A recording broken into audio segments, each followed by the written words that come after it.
Satyabhama institute of science and technology, Chennai. கனவு காணுங்கள் என கூறி இளைஞர்களின் உந்து சக்தியாக திகழ்பவர் முன்னாள் குடியரசுத் தலைவர் அப்துல் கலாம்.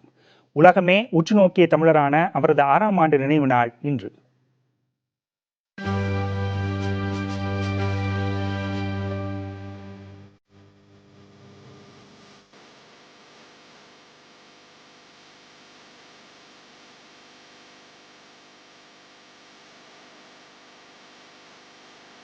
தமிழ்நாட்டின் தென்கோடியில் உள்ள ராமேஸ்வரத்தில் ஒரு படகோட்டியின் மகனாக 1931ஆம் ஆண்டில் பிறந்தார் அபுல் பக்கீர் ஜைனுலாப்தீன் அப்துல் கலாம்.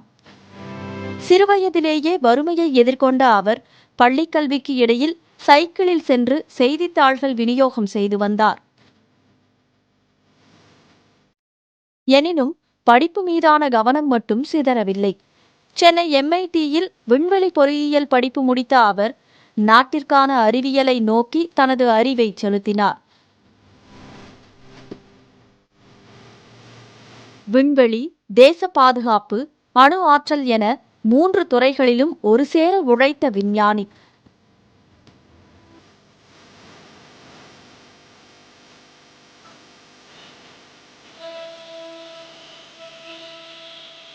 இந்திய விண்வெளி ஆராய்ச்சி நிறுவனம், இந்தியாவின் பாதுகாப்பு ஆராய்ச்சி வளர்ச்சி நிறுவனம் ஆகியவற்றில் பதவி வகித்தார். அப்போது பல ஏவுகணைகளை பறக்கவிட்டு உலக நாடுகள் மத்தியில் இந்தியாவை தலை நிமிரச் செய்தார். இதனால் ஏவுகணை நாயகன் என அழைக்கப்பட்டார்.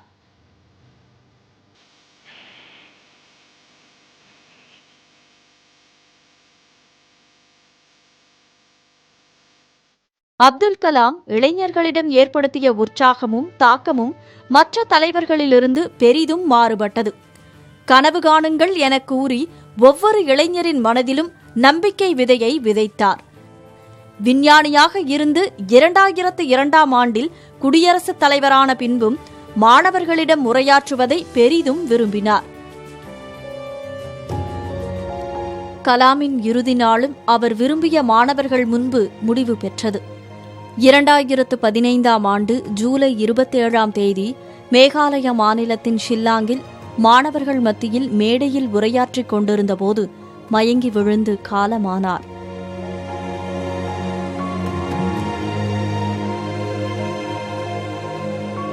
பின்னர் சொந்த ஊரான பேக்கரும்புவில் கலாமின் உடல் நல்லடக்கம் செய்யப்பட்டு ஆண்டுதோறும் மரியாதை செலுத்தப்பட்டு வருகிறது.